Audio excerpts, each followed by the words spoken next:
Hello, everyone. Hello. Merry Christmas, Merry Christmas, Merry Christmas.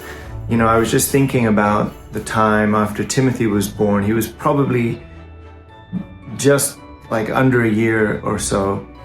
And I asked Yumiko, are we going to do the whole, are we going to prepare for Santa Claus, and are we going to introduce Timothy to Santa Claus and all of those types of traditions? Coming from Japan, I thought she might say, well, and the reason I was asking was because I was slightly concerned that if we were to really support this tradition that you can't really see or make sure about, then what about the time when we wanted to really convey to Timothy about God, which you also can't see? So, maybe Timothy would argue, well, so-and-so didn't turn out to be accurate about Christmas, so how can I trust you about God, right? But Yumiko was really clear about it. She's like, no, this is an important part of children's childhood, upbringing, joy, right? Let's celebrate Christmas the way it makes children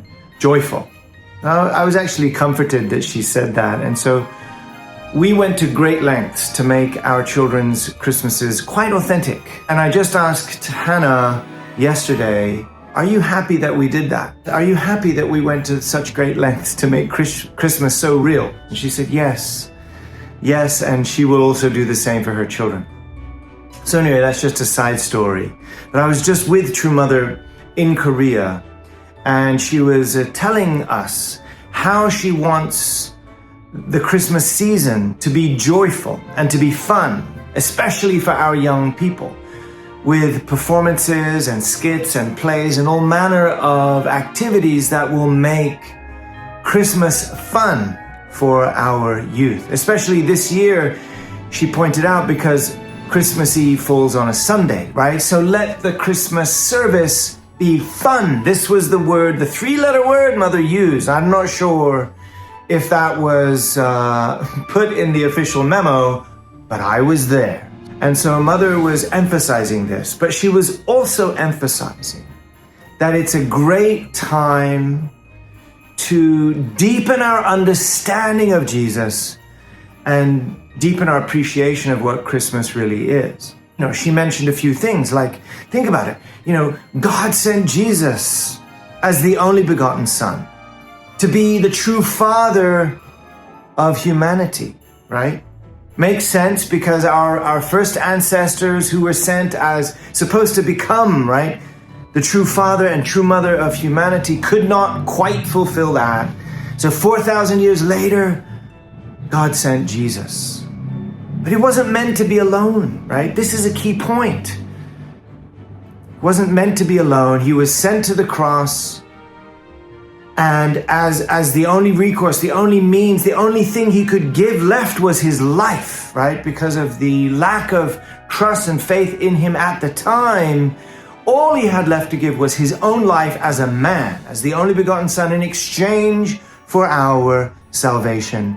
Until this time, okay, guys, whether you like it or not, believe it or not, that's the time we're in, with true parents standing, representing, right, both the son and daughter roles of God.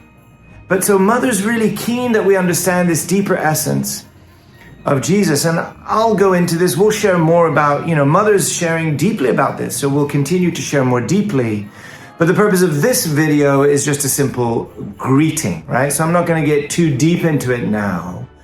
But it's worth noting how important it is that Mother feels we really understand the deeper essence of Jesus. And this is not just for Jews and Christians, but for us, right? For all of us to understand the deeper essence of Jesus. Because if we do so, it helps us to understand true parents, and especially Mother, right? Because where was the Mother figure 2,000 years ago? And how lucky we are now that this beloved, only begotten daughter of God, who's standing up and proclaiming and claiming this role, is guiding us now into the Cheonilguk era. So all of these things need to be tied together.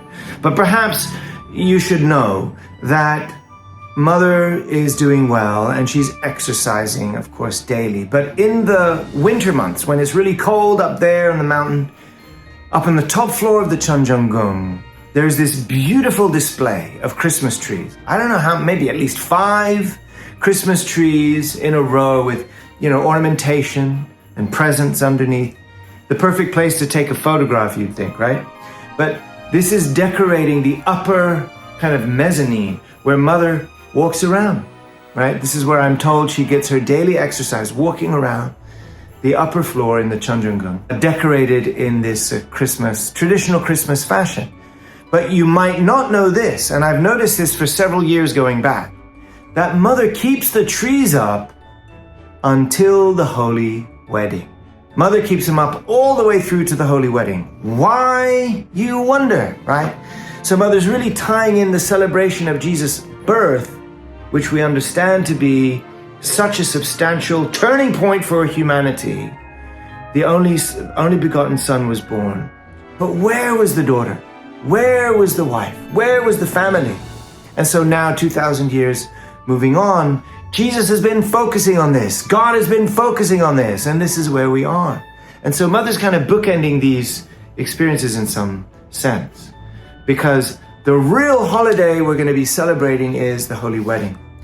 Father and Mother's Holy Wedding. This incredible victory, biggest victory, if you really understand the whole picture. So another fun little story. This morning, Pastor Okamoto from Belvedere sent me a picture of a chonchimwon made out of gingerbread, right? This is the season to make our gingerbread houses. But one of the youth in Belvedere apparently made this incredible chonchimwon out of gingerbreads and candies. There was little marshmallow candles, and there was a bunch of members in there praying. They're gummy bears. Anyway, I sent this picture to Wonju McDivitt to share with Mother, and she immediately responded saying Mother thought it was amazing. So Mother and a bunch of the family there got a big kick out of this chonchimwon gingerbread prayer hall.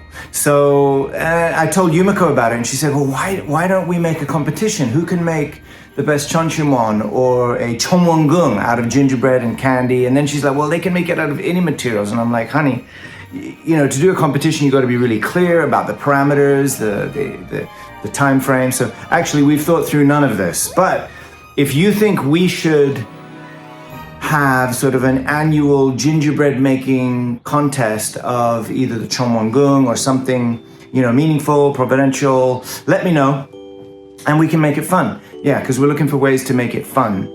Always fun and true fun. God bless you, brothers and sisters. Merry Christmas. Happy New Year. I'm in Bangkok for just a couple of days with my family to celebrate Christmas together. And then we're going to get on the Christmas Day flight, the night flight on Christmas Day back home. And is that home now? Did I just say America's home? That's it. America's my home again. And bringing the kids with me for a few days because they got some time off school. So I'm going to try that. In the meantime, Merry Christmas. Have a cup of hot cocoa on me, not literally on me, but with me as if I was there, my family. We send our love to you. Big blessing, lots of love from True Mother. America, we are one, we are Hyojong, and we are marching forward into 2024. All that, and we're cool, by the way. That's it. Merry Christmas.